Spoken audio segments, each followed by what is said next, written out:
Thank you for everybody joining. There's a lot of people. Fantastic. Quick introduction. I know we're on a tight schedule, and I want to give the information. Sir, I'm one of the instructors here. My name is Johnny Pham. I've been an instructor for almost a year and a half now with CyberWarrior.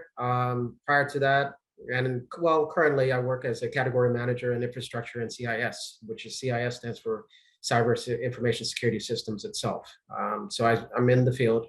In the past, I've worked for HackerOne. I am a CEH, certified ethical hacker. I have my Security Plus.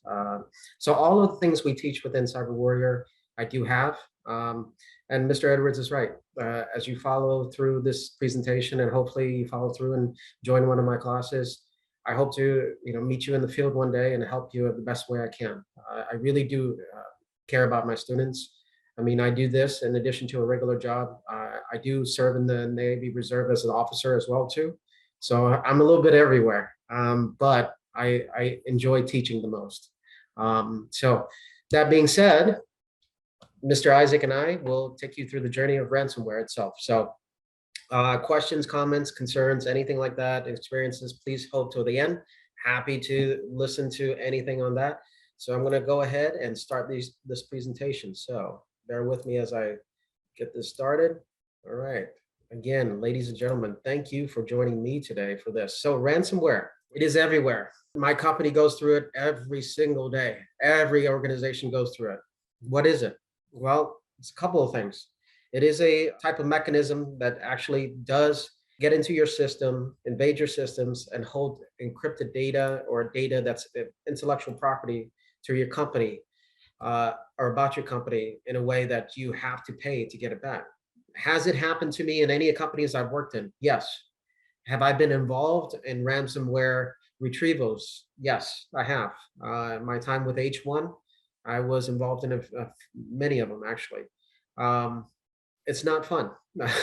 I say that candidly because of the fact that, as Mr. Edwards has mentioned before, it's a $6.5 billion industry. It is a huge crime syndicate out there. If you spend any time on the dark web, it's out there. You literally can buy ransomware as a service. The average breach that we have is $4.8 million. That's just as minor breach. Anything higher risk, you're looking at 40 million. It's a very lucrative industry. And also the backside of it for us trying to protect our information is very costly. So we're going to look at statistics first as we walk into it. Every year, 1 billion in revenue. It's much, much more than that nowadays. But on the average, 1 billion. That's not a lot of organizations are at $1 billion. Not a lot of these mid-tier tech companies are not at that point yet. That's insane. One of the things that I do teach within the curriculum itself is that we have social engineering. Social engineering, everybody's been a victim of it. I'm 100% sure everybody in this class has gone through a social engineering attack, right? Phishing emails, smishing with the text, the emails, the voicemails, it's all there. But phishing emails really do cause 2/3, if not more, ransomware infections. Just a simple click, because you trust an email, it will go through. We had one recently at my last organization that I can't mention right now, but literally there was a hacker who got in the system by sending an email and pushing it so many times. This person in our organization got fatigued from seeing that email so many times and literally clicked on it. And they infected the whole system. It was a $1.2 million attack. We paid it and we didn't catch them. Our job is to catch them. So ransomware. Today, businesses suffer ransomware every 40 seconds. That's true. That's my job day in and day out. I work with the SOC, the Security Operations Center. I also liaison with the NOC, the Network Operations Center. We build tools, infrastructure to make sure we don't get into these ransomware attacks. We strengthen our systems. We train our people. All of the pipeline that we have coming from CyberWarrior, I'm hiring in the summer and trying to get jobs for in my organization so that way we do have enough people. We can't find enough qualified individuals. That's our problem. You can find somebody who can call themselves a security analyst or a security engineer, but at the end of the day, certifications mean a lot. 57% of businesses are successful in recovering their data using a backup. That depends. Backups happen when backups happen on a daily. One of the things that are the main concerns for me is that backups, when you do have a significant breach, backups give you a snapshot in time, not a percentage in time of everything that goes through it. The data rate, the recovery is so low, it's hard. That's actually a good question. I saw it in the chat, but I'll address it right now. It's a really good question, Conrad, is that the recovery process, some of these are so good. I'm going to tell you right now, with the advent of AI, so we have a lot of AI in our, everybody knows it. Everybody is aware of it. AI is helpful for us on the security front, but it's also helpful for hackers. Think about it. You are instructing something to do a human task that would take 10 minutes to do for a human, and it would take AI 10 seconds or a minute to do at best. So recovery for us is much, much harder because of the type of attacks, but also the type of attacks are getting more aggressive because of AI. So it's a dual-edged sword. Ransomware attack every 11 seconds. That will cost the industry itself 20 billion yearly, the global industry. And that's not predicated on one industry. That's everything. Ransomware is, unfortunately, I know I sound like a broken record when I say this. It's really not a joke. It is a serious business. So we're going to delve into it. We're going to look at a few things together, kind of go through the journey of what ransomware is, different types. There's also things that we can look at in terms of risk assessments and such as well. So introduction to itself. What is it? Holds victims and data hostage until ransom. It's basically that's it. It's a virus. It is a type of attack. It's a really good attack. It's just not one singular attack. The attack is multiple folds.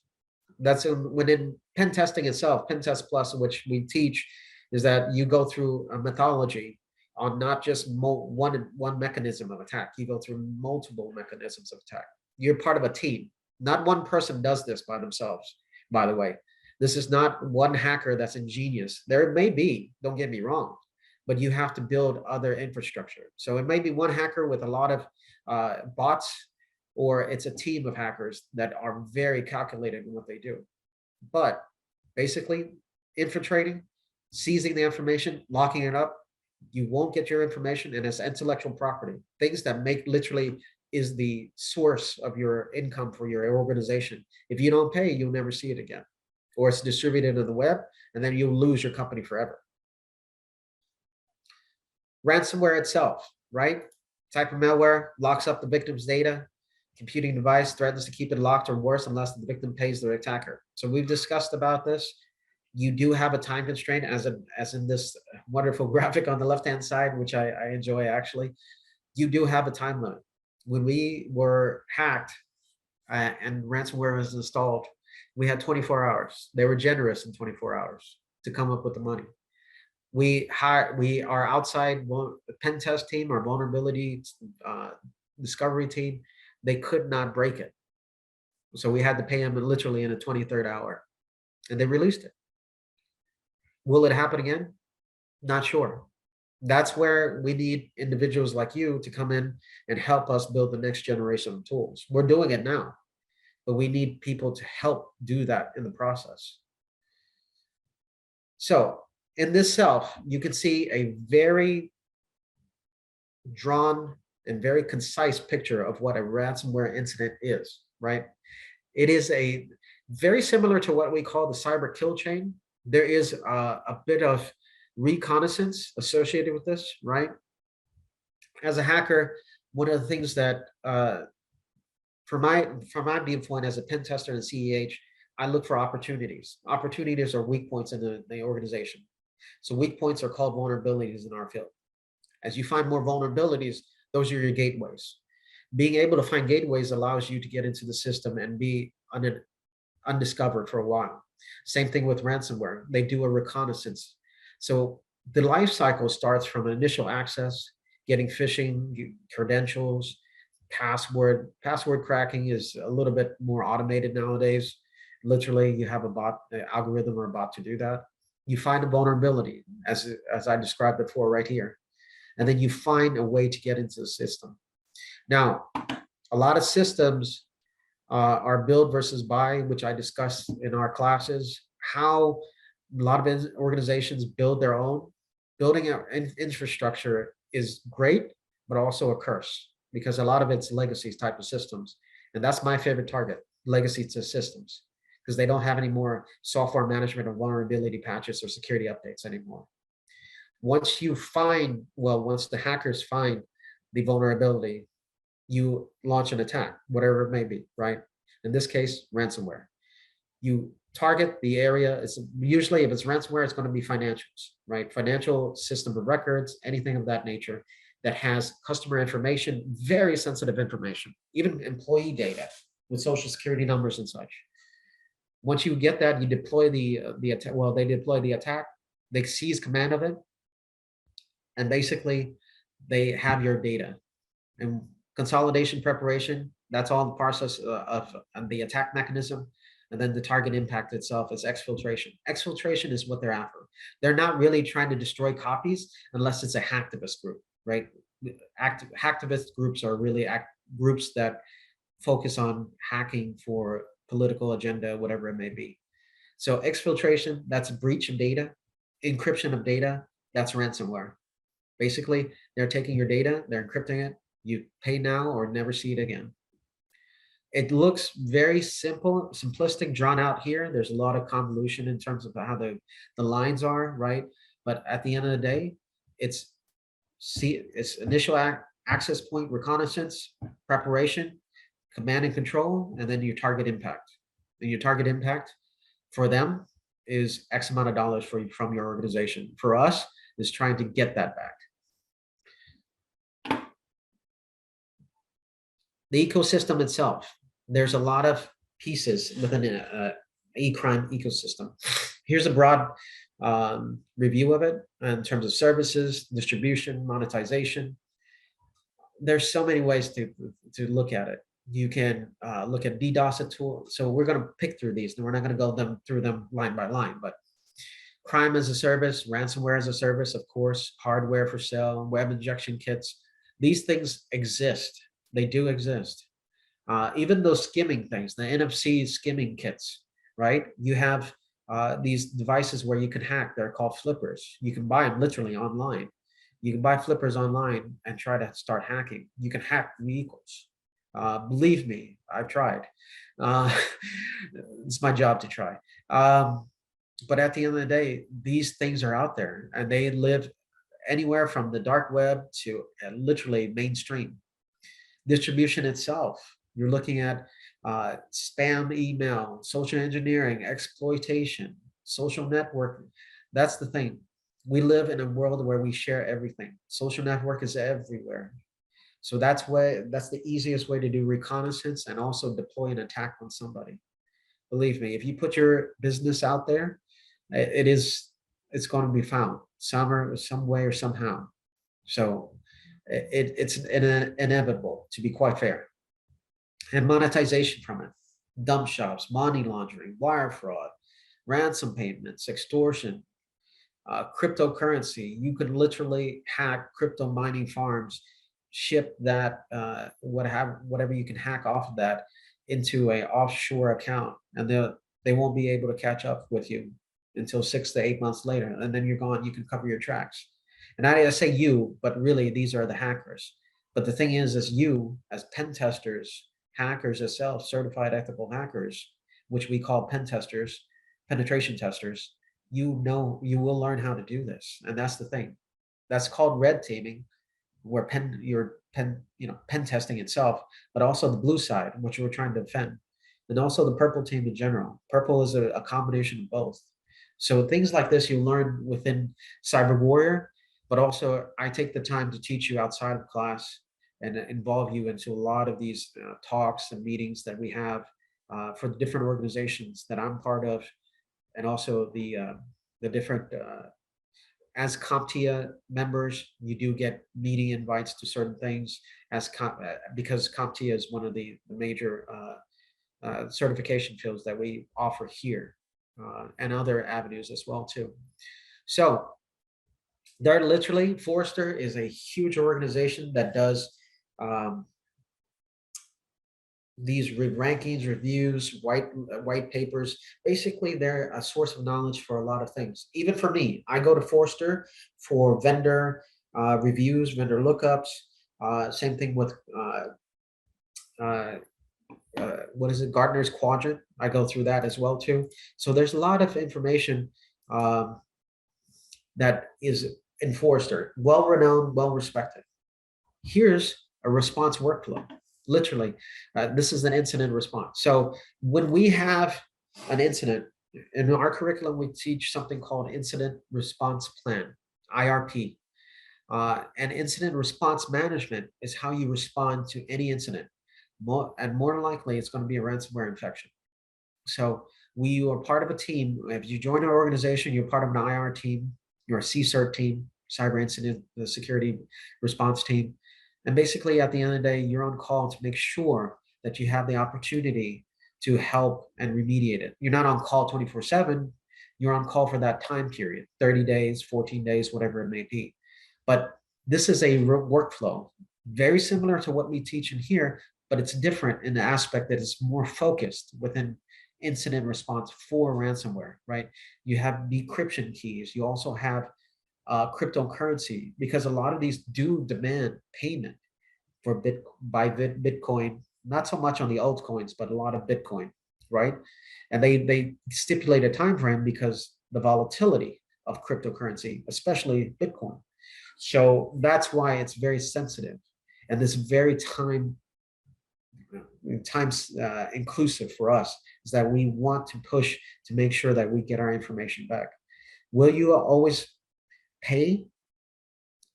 I can't tell you yes or no.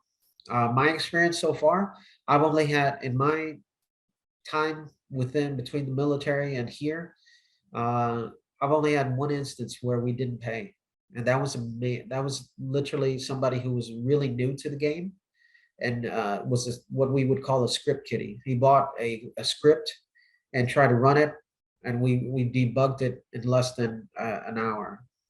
It was good script, but we debugged it. But that was an amateur. All the teams that are trying to get to your organization, they're not amateurs. They've been doing it for a while. So will you. So some of vectors. So in our infrastructure in itself, in a software, hardware infrastructure, in an organization's infrastructure, you have vectors.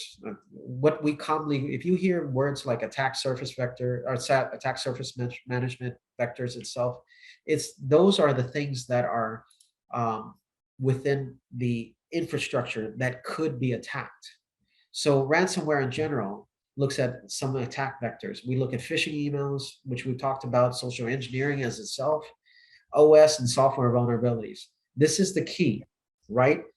When you're in the organization itself, as a security analyst, SOC analyst, security threat hunter, you're looking at OS updates with your IT team. OS updates meaning like security patches, right? Like, for example, if you take your phone, I'm pretty sure everybody's familiar with this concept, your phone, whether it be within the iOS or Android operating sphere, you have updates, right? You have a push for update. You got to update because there's bug fixes. Those bug fixes are vulnerabilities. Imagine taking that, right, your phone, and then extrapolating it across an organization. How big is an organization, right? The footprint depends on how big it is, right? My last company, we only had 1,200 employees. My current company, we have 279,000 employees. So that's a big footprint. So all those laptops, all those endpoint devices, they need to be updated. All the software has to be updated. If you don't, people like pen testers, hackers, right? We'll call them hackers in this instance. Those that are out there, malicious threat actors, they're looking for those vulnerabilities. If you don't patch in time, they know the security, that patch, that loophole, and they will attack your system. It's guaranteed. Credential theft. That's harvesting credentials. You can do that through social engineering. You can do that through phishing emails. And nowadays, actually, you can do it through Active Directory and reactivating domain names, not domain names, but access controls for people that have left the organization, but they put them on suspension. So there's a myriad of things that can happen. Other malware, drive-by downloads, not as much, I'm going to say. It still happens, but not as much. But we do go into detail about bluejacking, which is literally within this curriculum. We do spend some time in hacking Bluetooth type of, well, not hacking per se, but teaching about the concepts and how you would do it. So it is a common thing, right? I can literally right now as we speak, I can hack my neighbor's Wi-Fi, and that's the problem. And I teach even my neighbors that thing. It's like anybody's can be hacked, and you have to make sure that you're defending against it. And the same thing for organizations when we look at ransomware. So here's some attack stages. Just to hit upon, we have step one, we have the reconnaissance as we call it, just getting in the system, trying to figure out things and where you can define where the target is. It's sensitive information, and you're trying to think of what the parameters are, or they are. Activation. Once it's embedded in there, crypto ransomware begins identifying and encrypting files. This is going to be preloaded or deployed in an environment that you want to take advantage of, or the hacker wants to take advantage of. In this case, it's going to be a system of record for accounting or financials, right? If you're after a money target, well, that and or IP, intellectual property. So that's your source code. If you have a product out there that's very unique, that's your source code for your organization. That's your lifeblood. So if you lose that or is exposed everywhere on the internet, somebody's going to get it. Your competitors are going to get it, and you don't have a unique product anymore. The ransom note itself, once files have been encrypted and the device has been disabled, the ransomware alerts the victim of the infection, and then boom, that's it. You get the pop-up notification. And when you get the pop-up notification, you think it's a joke. You call IT, and then IT alerts the SEC team, the security team, us basically, and we do the investigation, and we find out it's not. And that's when the clock starts. The clock starts actually when it's discovered by the endpoint user, but whomever discovers it first. But the clock starts as soon as we get our hands on it and start remediating it as soon as possible. So types of ransomware. We're going to go through these a little bit on the quicker side because we have a lot of information to go through. I want to give everybody a chance to ask some questions. I've seen a lot of them in the chat that are fantastic. Happy to answer them. So, two general types of ransomware: encryption, crypto ransomware. Encryption, locking up your information, demanding a payment, basically. Crypto ransomware holds users' data hostage by encrypting it and then asking for crypto, actually, literally cryptocurrency. So these two types can be further divided into leakware, doxware. We have mobile ransomware. It's growing in popularity, not as fast as a lot of people want it to be, especially on the dark side of everything. Wipers, destructive ransomware. Really, if you're looking for, they do that. If you, so yes, ransomware asks for money, and if they don't get it, they'll wipe it, they'll destroy it. So that they do damage regardless. And then scareware. So we're going to look at some famous ransomware attacks in here. So notable ransomware variants, 2020. The cybersecurity researchers have identified more than 130 distinct active ransomware families or variants. We are in 2023. That's doubled at this point in time. They haven't done a review as of yet. There's a lot of cybersecurity companies out there, research firms that claim 300, 400. We don't know, to be quite honest with you. Until it's published by the NIST or a governing authority, we are not, we really don't know how many variants are there. And especially now, like I've told you before, with a lot of artificial intelligence being utilized for good and bad, there's more distinct variants out there. Among the many ransomware variants that have circulated over the years, several strains are especially notable for the extent of their destruction. So we're going to look at a few of them. CryptoLocker. This is one of the, I wouldn't say one of the first, but it's widely credited to be the quote unquote grandfather to kickstarting the modern age of ransomware. CryptoLocker, 2013, spread using a botnet, which is a network of hijacked computers. Botnet is actually deploying resources that help you, right? Instead of an army of one, you have an army of many. CryptoLocker was one of the first ransomware families to strongly encrypt user files. They stored it at that time 3 million USD before international law enforcement shut it down. So there's a lot of copycats. We're going to look at the next couple of slides, which is WannaCry, Ryuk, and Petya. So WannaCry, which is a crypto worm. So worms in itself is a virus itself, but crypto worms are another variant of itself. So spread itself, a worm is a virus that actually spreads and infects by it and spreading into the other networks and computers. Attacked over 200,000 computers in 100 countries, 150 countries that administrators had neglected. And I mentioned this before. The easiest thing you can do is patch a vulnerability, right? That's it. If you don't update your phone, your computer, that's my target area. Literally, I know it, and I'm going to go after it. Same thing with the hackers. In addition to encrypting sensitive data, WannaCry ransomware threatened to wipe files if payment was not received within 7 days. That's actually generous. It's really uncommon for 7 days. It remains one of the largest ransomware attacks to date, with estimated costs as high as 4 billion. 4 billion. Petya, not Petya.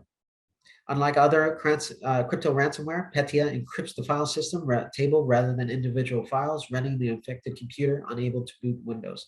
This is what your BIOS is, your bootloader. When you start up your computer, that goes through a series. If it infects your computer and does not allow you to boot up Windows, that's it. How are you going to use your computer, right?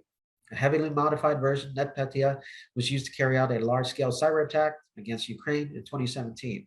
NotPetya was a wiper incapable of unlocking systems even after the ransomware was paid. And then we have Ryuk, which is a big game ransomware attack.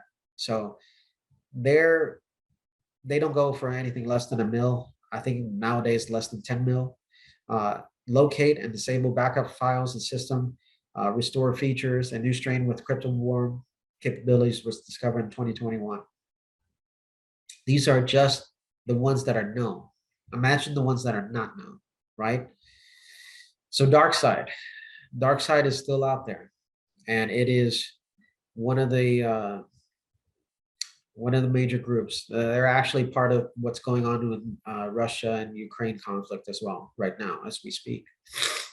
Run by a group suspected to be operating in Russia. DarkSide variant is attacking the U.S. colonial pipeline in 2021. Worst cyber attack on critical U.S. soil infrastructure to date. The result: the pipeline supplying 45% of the East Coast fuel was temporarily shut down. In addition to launching direct attacks, the DarkSide group has also licenses out. This is where I say ransomware as a service, RAS. They literally sell their type of ransomware. They make billions off of it, literally. And it's unbelievable. And they're not caught. They're not caught up as yet. It's very hard to catch.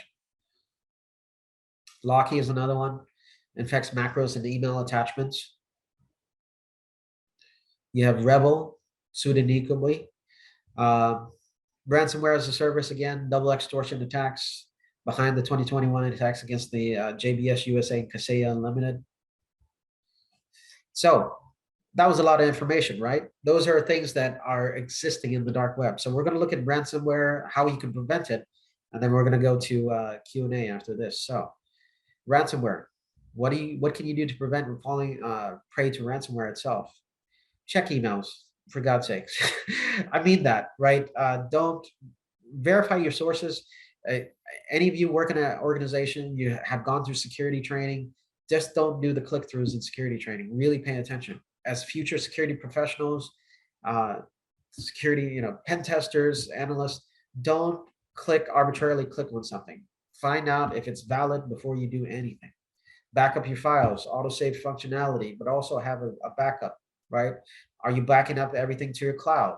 Are you backing up to an external hard drive? External hard drives, I don't recommend as much. Regularly update software. That's the key thing. If I ever do an audit in my company and I see something not updated within a certain threshold of 48 hours, I literally am asking them and literally not berating them, but also going through the fact, do you understand how critical this is? We're a $168 billion company that I work at. I'm not going to lose, uh, a segment of the business due to the fact that somebody failed to update something on time. Layered protection suites and install the security solution.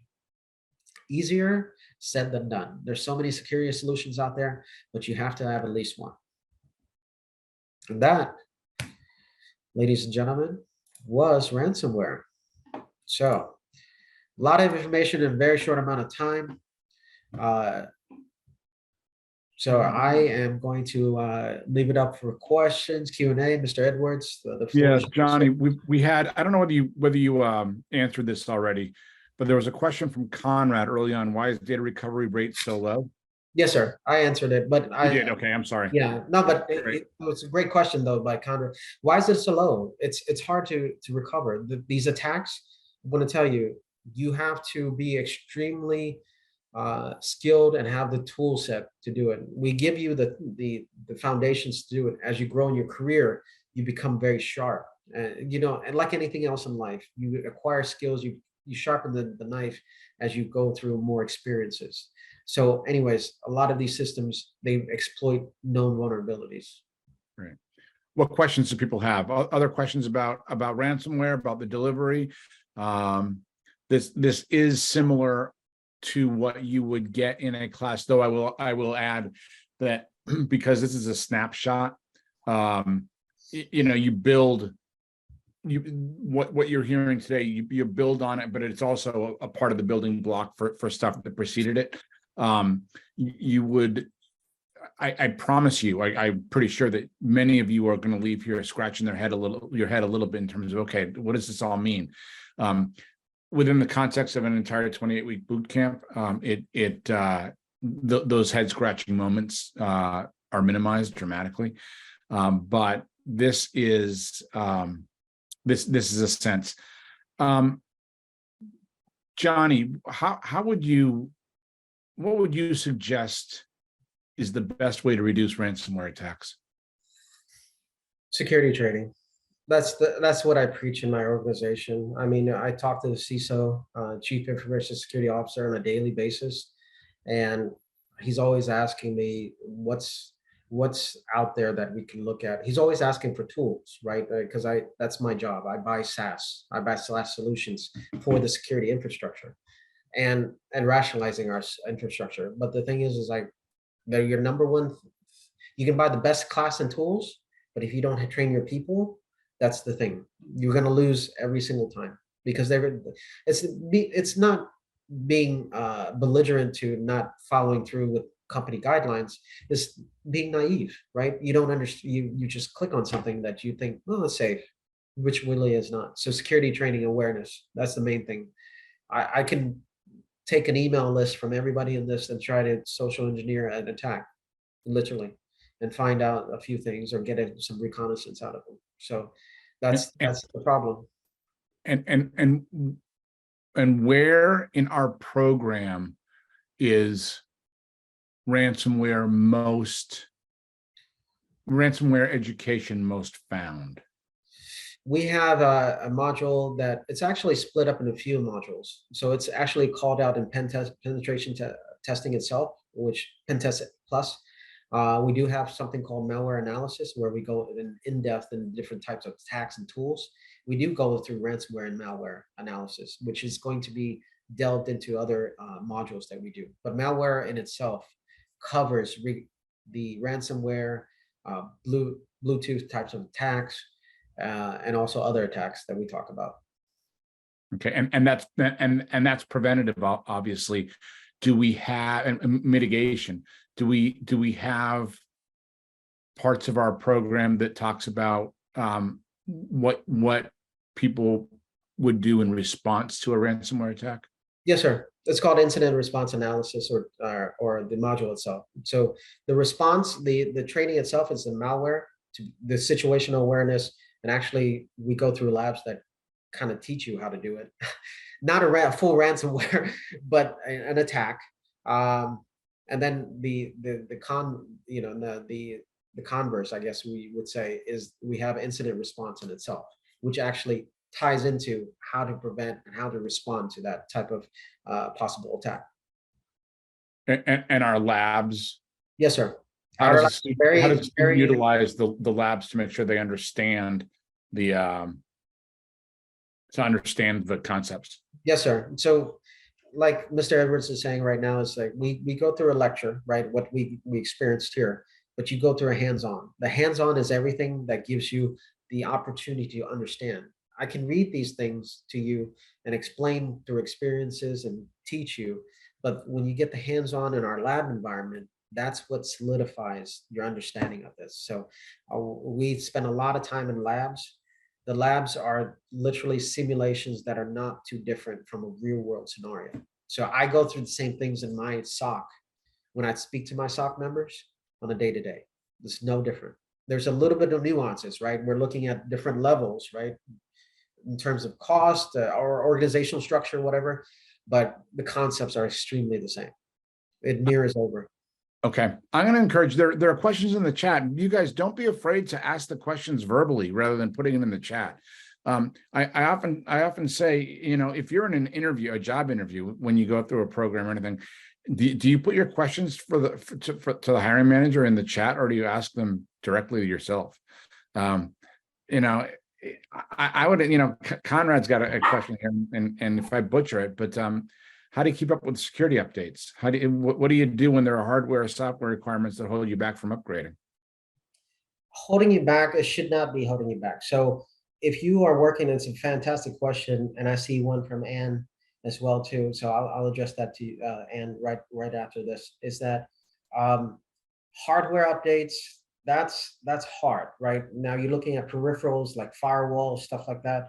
Those are configured as you are going through upgrading your infrastructure. That's a little bit of that's a organization specific call. Now, if it's a SaaS solution, software as a service, think like Salesforce, you know, Microsoft, whatever, G Suite, those are forced through the supplier, the vendor.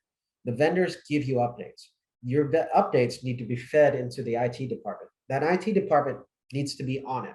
Like you, security people, us, write the procedures for them to follow through, right? Security patches should be done in X amount of time. Like if this not done in amount of time, every system is shut off until everybody's updated.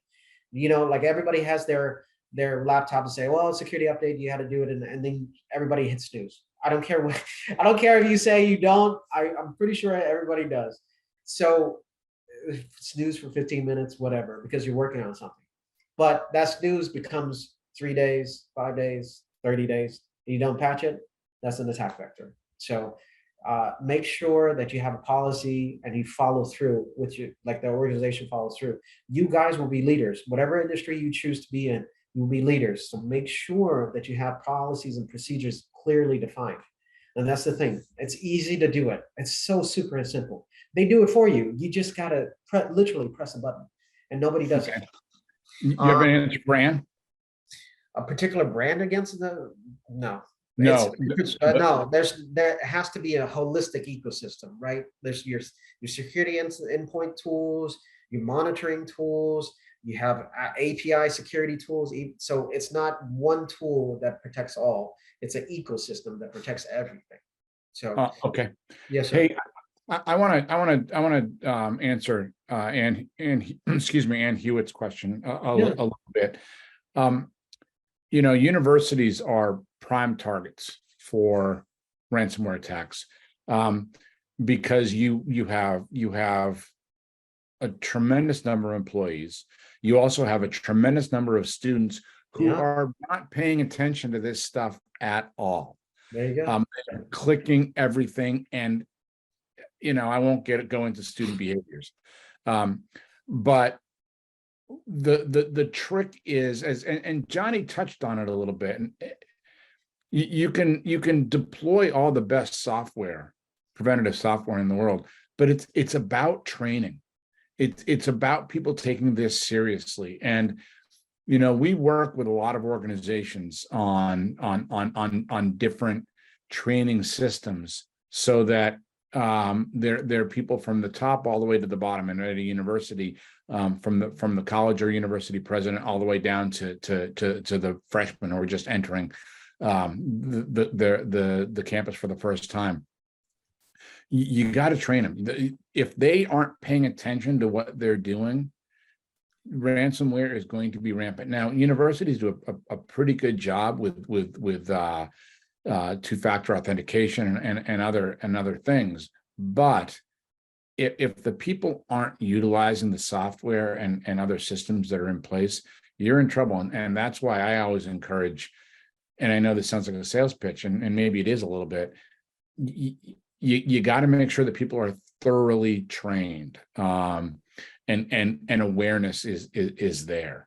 Johnny, I don't know whether you want to add anything to that. Very good. Number one, and a fantastic question, and Mr. Edwards' fantastic response to that. I would probably say that I'm happy to, if you want to connect with me, I can look at the infrastructure itself and give you some pointers.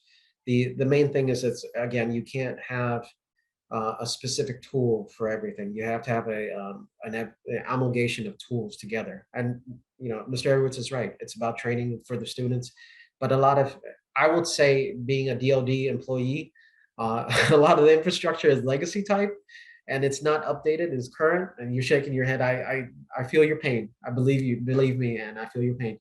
So the legacy types are fantastic targets for.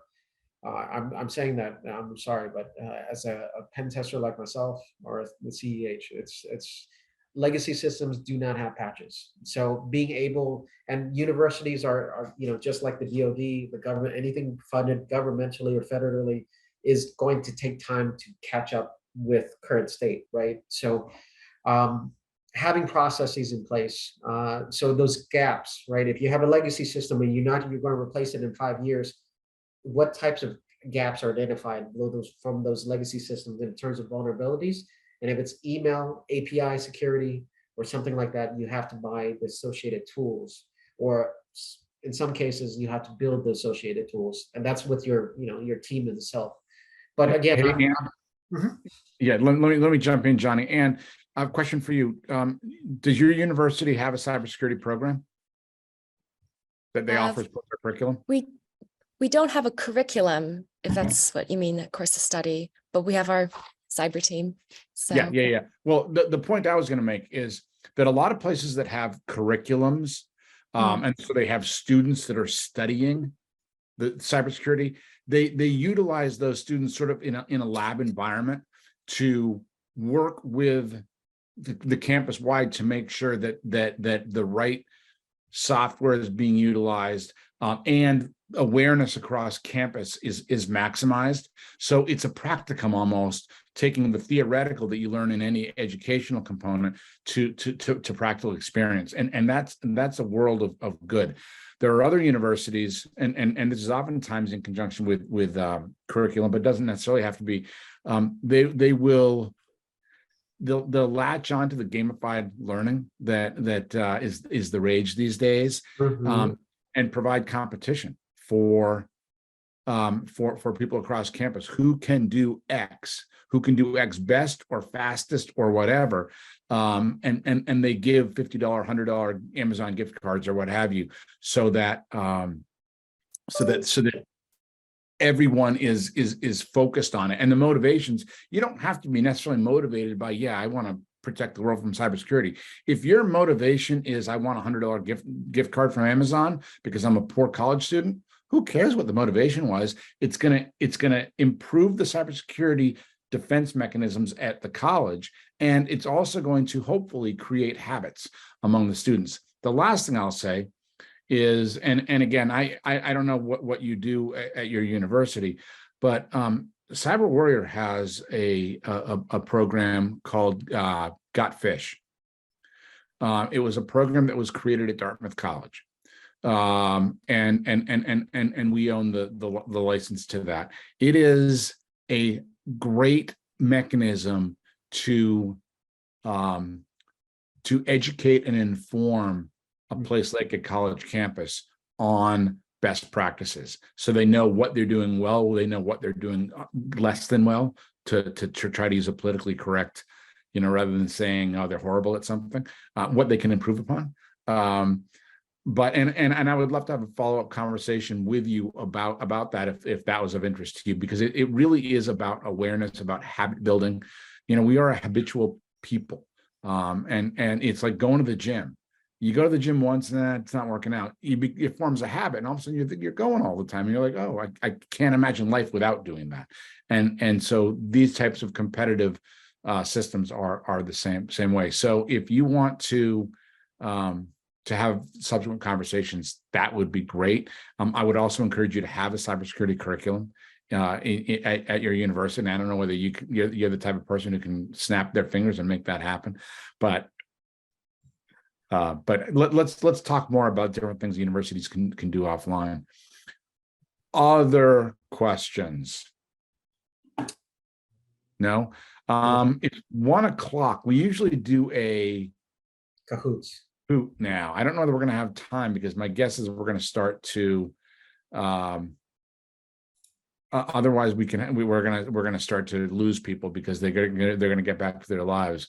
And again, I just wanted to say, even if you just want to talk with Dartmouth directly and you don't have to worry about my pestering, I can give you connections there as well, just so the middle person can get out, or I can be involved either. There is a question, Mr. Edwards. Sagar, please forgive me if I said it wrong. Boot camp costs. Our boot camp is currently tuition of $16,000. That is a 28-week, 20-hour-a-week plus homework student experience. It is drinking through a fire hose for 28 weeks. You will learn more than you would learn in a 4-year college curriculum in that 28 weeks. It's intensive, but it will prepare you, even without any IT background, it will prepare you for an entry-level job as a security analyst, typically in the cybersecurity world, working in a security operations center or equivalent as a junior engineer. That is $16,000. But as I mentioned earlier, we now have a money-back guarantee. We are so confident in what we do. And again, this sounds like a hard sell, and I apologize, because I want people to leave this being excited about cybersecurity, whether you join our program or not. But we're so confident in our strategies that if you follow our strategies, you go to class, most of the time, and we have it written down how much. You do your homework, you do your labs, you do your capstone projects, you build a resume, you build a portfolio of skills. You will get a job.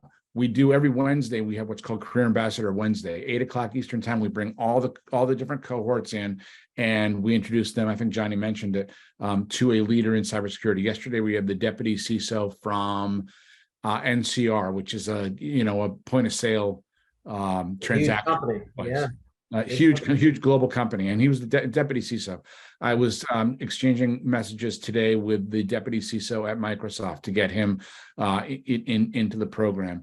I was actually having and talk about competition, talking with the CISO at a company called Toast, which is another point of sale competitor of NCR, about being a career ambassador. The point of these career ambassador sessions, again, every Wednesday, is that it's not just about learning skills. It is about developing a network so you can market yourself and get a job. We are a jobs program as much, if not more, than we are a training program. Training is just the necessary evil. So that's just another example how, if you follow our strategy, and attending the career ambassador events is part of what you need to do to qualify for the money back guarantee. You will get a job, and we're so confident about that after 120 days, if you do not have a job, you will get your $16,000 back. But you're going to have a job. But you've got to, again, make sure you're putting out resumes, make sure you're getting the interviews, all these types of things. Because the goal is to get a job. The goal is not to get your $16,000 back.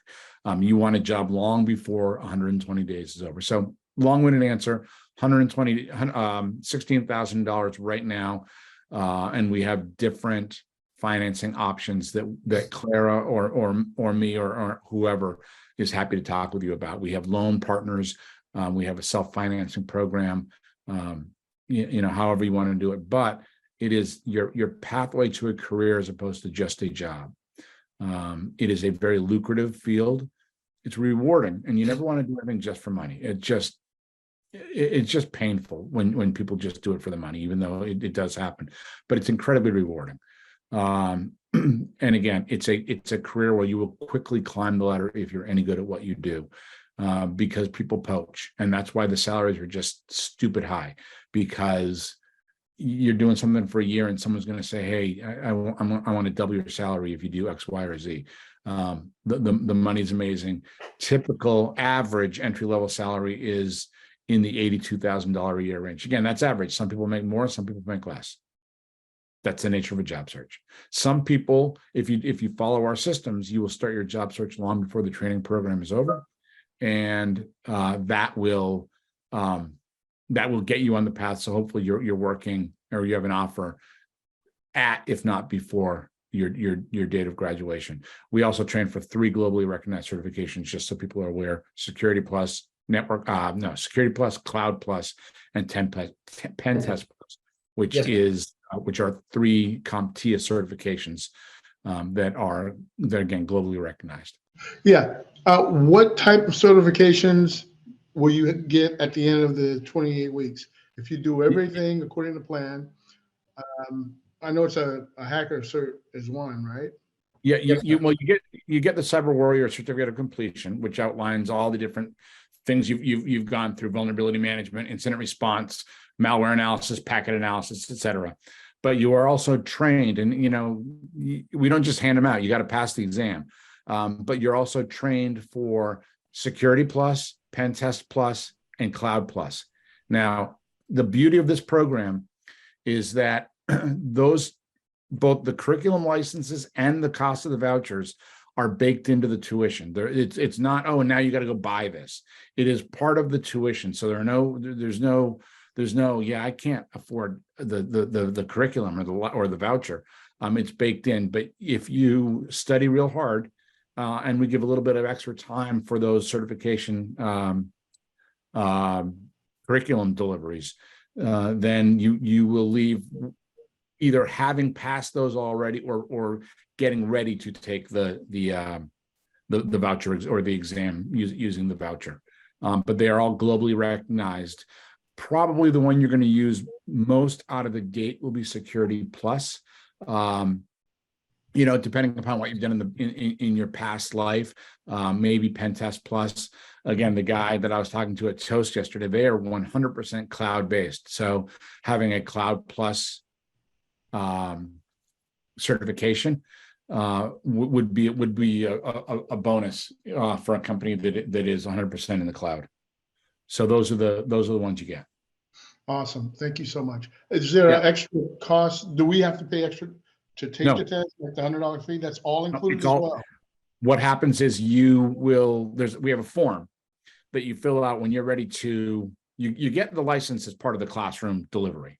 Sure. When you're ready to take the exam, you fill out a form that we have, and we walk you through how to fill out these forms. And the request is automatically sent to the staff, and a few days later you get the voucher, and it's baked into the tuition. Awesome. Thank you so much. Are you a testing site by any chance? You do remote proctored testing. So the one that because we're 100% virtual. So the voucher that we purchase for you comes with remote proctoring.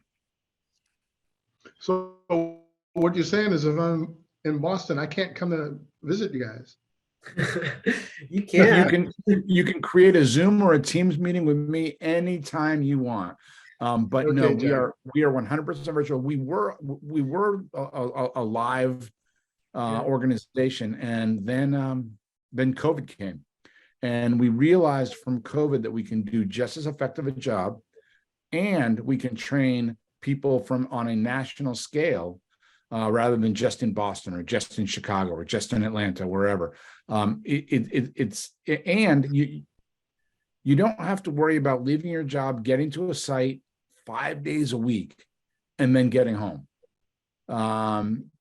You can go home, you can, tuck your kids into bed, you can, eat with with a wife, a husband, a partner. You can do, and we do encourage those things while you're in class, because it's a long class, it's 4 hours. So we've had we've had students who, not for the entire time, but for 15 minutes, their 3-year-old is going to be on their lap, because the 3-year-old wants to spend a little bit of time with their mom or dad. And that's great. As long as it's not a distraction, it's wonderful. So that's what we do. Okay, great. You're in Florida, Anthony. John, Just give me a holler. awesome presentation, buddy. You guys were excellent. Thanks, brother. Appreciate you. Thank If you. you're in Florida or Cincinnati, Ohio, give me a shout, bro. I put my contact in there. Happy to talk to you anytime, man. Seriously. Okay. Thank you. Okay. Yes, sir. All right. Hey, have a great day, everybody. Thank you.